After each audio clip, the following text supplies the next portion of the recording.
Nursing এর ভবিষ্যৎ কিন্তু দিনের দিন খুবই খারাপ হতে চলেছে। নার্সিং অর্থাৎ জিএনএম এনএম নার্সিং পাস করে বহু ছেলে মেয়ে যারা কিন্তু একদম ঘুরে বেড়াচ্ছে বলা চলে, এবং এক্ষেত্রে তাদের নার্সিং এর পড়ে তাদের যে একটা কাজ পাওয়ার নিশ্চয়তা সেটা দিনের দিন কমে যাচ্ছে। এই মতো অবস্থায় 2025-এ জিএনএম এনএম নার্সিং করা এটা কি আমাদের জন্য ঠিক হবে, এরকম কোয়েশ্চেন সবার মধ্যেই রয়েছে। এবং যারা প্রস্তুতি নিচ্ছি আমরা, তাদের মধ্যে কোয়েশ্চেন থেকে যাচ্ছে যে আমাদের পরীক্ষা কবে হবে এবং কিভাবে আমাদের ফর্ম ফিল আপ এখনো স্টার্ট হলো না, কবে কি হবে, আমাদের প্রস্তুতি নেওয়াটা কি ঠিক হচ্ছে, আমরা কি সঠিক ক্ষেত্রে সিদ্ধান্ত নিচ্ছি জিএনএম এনএম নার্সিং করার আফটার এইচএস, অনেকে আমরা গ্র্যাজুয়েশনের পরেও করছি। তো এই সমস্ত কোয়েশ্চেন্স গুলোর জন্য কিন্তু আজকের এই ভিডিওটা, এবং তোমাদের জন্য আরো একটি গুড নিউজ, যারা তোমরা প্রত্যেককেই জানো টেকনোপিডিয়া লাইভ আমরা কিন্তু এর আগেও তোমাদের জন্য ছিলাম GNM NM nursing medical related সমস্ত ভিডিও নিয়ে। আবারও কিন্তু টেকনোপিডিয়া লাইভ অনেকদিন পর তোমাদের জন্য নতুনভাবে রিস্টার্ট করেছে, এবং আজকের এই টেকনোপিডিয়া লাইভের অনেকদিন পরে একটি প্রথম ভিডিও তোমরা দেখছো। সো অবশ্যই ভিডিওটাকে লাইক শেয়ার এবং সাবস্ক্রাইব করতে ভুলবে না। সবার প্রথম তোমাদের যেটা বলবো যে নার্সিং এর ভবিষ্যৎ কি, নার্সিং জিএনএম এনএম যারা এক্ষেত্রে তোমরা এই 2025-এ করার কথা ভাবছো তাদের ভবিষ্যৎ কি রকম রয়েছে।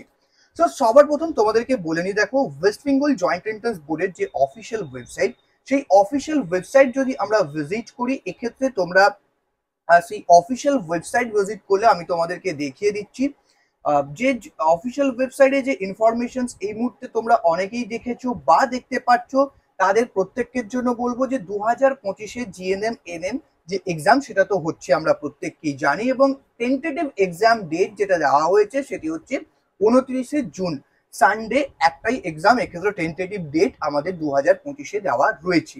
সো এক্ষেত্রে ফর্ম ফিল আপ কবে নাগাদ স্টার্ট হতে চলেছে, যেটি কিন্তু দেখো যে ফর্ম ফিল আপ তোমাদের কবে নাগাদ স্টার্ট হতে চলেছে সেই সিদ্ধান্তে যদি বলি যে 2025-এ জিএনএম এনএম এর যে পরীক্ষা 29শে জুন একটা টেন্টেটিভ দেওয়া হয়েছে, এটি কিন্তু পিছিয়ে যাওয়ার একটা হাইলি চান্সেস এবছরে থাকছে।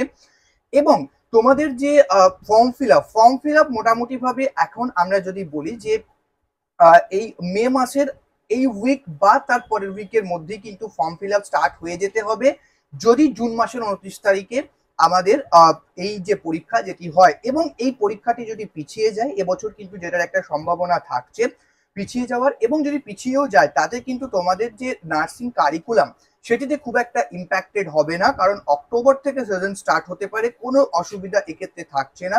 সো যারা প্রস্তুতি নিচ্ছ তারা কিন্তু তোমাদের প্রস্তুতি তোমাদের মতো চালিয়ে যাও, টেকনোপিডিয়া লাইভ আবার তোমাদের জন্য নতুনভাবে শুরু করবে এবং তোমাদেরকে প্রস্তুতির প্রত্যেকটা পদক্ষেপে তোমাদেরকে হেল্প করবে।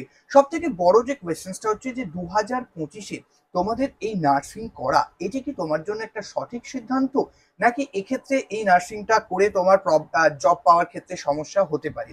সো অবভিয়াসলি এক্ষেত্রে তোমাদেরকে যে পয়েন্ট আউটটা করতে চাইবো যে আমরা যদি এখন এই অবস্থায় দাঁড়িয়ে দেখি, তাহলে সেক্ষেত্রে কিন্তু আমাদের নার্সিং পাস আউট করা স্টুডেন্টের সংখ্যা এমন অনেক দিনের দিন র্যাপিডলি বাড়ছে, যেখানে কিন্তু তাদের এমপ্লয়মেন্টের একটা ইস্যু ক্রিয়েট হচ্ছে। আবার এমপ্লয়মেন্ট ক্রিয়েট হলেও যদি আমরা প্রাইভেট বিভিন্ন অর্গানাইজেশন হসপিটালগুলোতে এমপ্লয়মেন্টের কথা ভাবি, সেখানে কিন্তু এমপ্লয়মেন্ট ক্রিয়েট হলেও সেই জায়গাতে একটা প্রবলেম থেকে যাচ্ছে, যেটা হচ্ছে কিন্তু স্যালারি ইস্যু, যেটা আমরা প্রত্যেকেই জানি।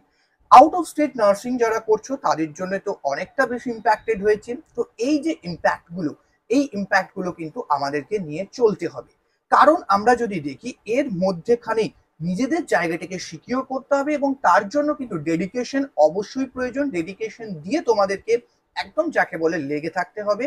আর অবশ্যই প্রত্যেককে বলবো যে যারা প্রস্তুতি নিচ্ছ সঠিকভাবে সঠিক ওয়েতে তোমরা প্রস্তুতি নেবে, এবং নার্সিং এর জবের সিচুয়েশন যেটা রয়েছে, কিছু কিছু ফিল্ডে জবের লাইক আমরা যদি দেখি যে নার্সিং এর জবের যে গ্রাফিক্যাল রিপ্রেজেন্টেশন, অর্থাৎ ইয়ার টু ইয়ার যে জব আমাদের হচ্ছিল বা রিক্রুটমেন্ট হচ্ছিল, সেটা কিন্তু কিছুটা স্থগিত হয়ে গিয়েছে।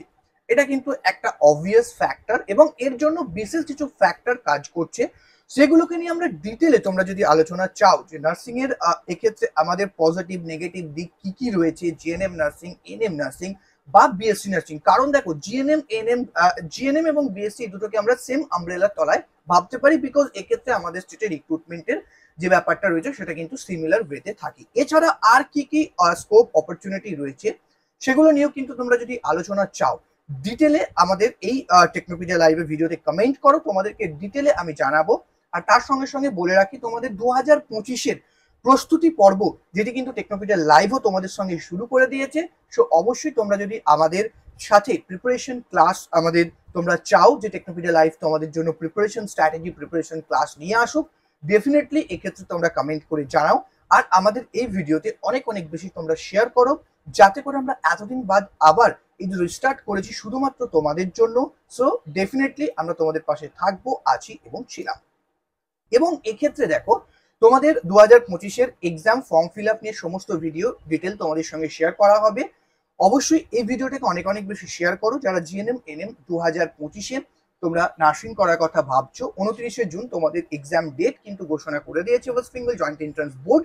এবং তোমাদের যে ফর্ম ফিল আপ যেটি কিন্তু খুবই তাড়াতাড়ি শুরু হবে, ফর্ম ফিল আপ রিলেটেড সমস্ত ডিটেল এবং এই জিএনএম এনএম নার্সিং এর ভবিষ্যৎ রিলেটেড সমস্ত কোয়েশ্চেন্স তোমরা কিন্তু পেয়ে যাবে আমাদের এই চ্যানেলে। সো তার জন্য চ্যানেলটাকে সাবস্ক্রাইব করতে হবে, ভিডিওটাকে লাইক শেয়ার করতে হবে, সো দ্যাট আমরা আরো বেশি তোমাদের কাছ থেকে পজিটিভ এনার্জি পাই এই নতুন নতুন ভিডিও করার শত ব্যস্ততার মধ্যেও। তো আজকের জন্য এইটুকুই, আবার দেখা হচ্ছে নতুন করে একটি ভিডিও নিয়ে। এবং টেকনোপিডিয়া লাইভ এই যে এতদিন পর তোমাদের জন্য নতুন ভাবে শুরু করলে এটা তোমাদের কেমন লাগছে ডেফিনেটলি কিন্তু জানাতে ভুলবে না।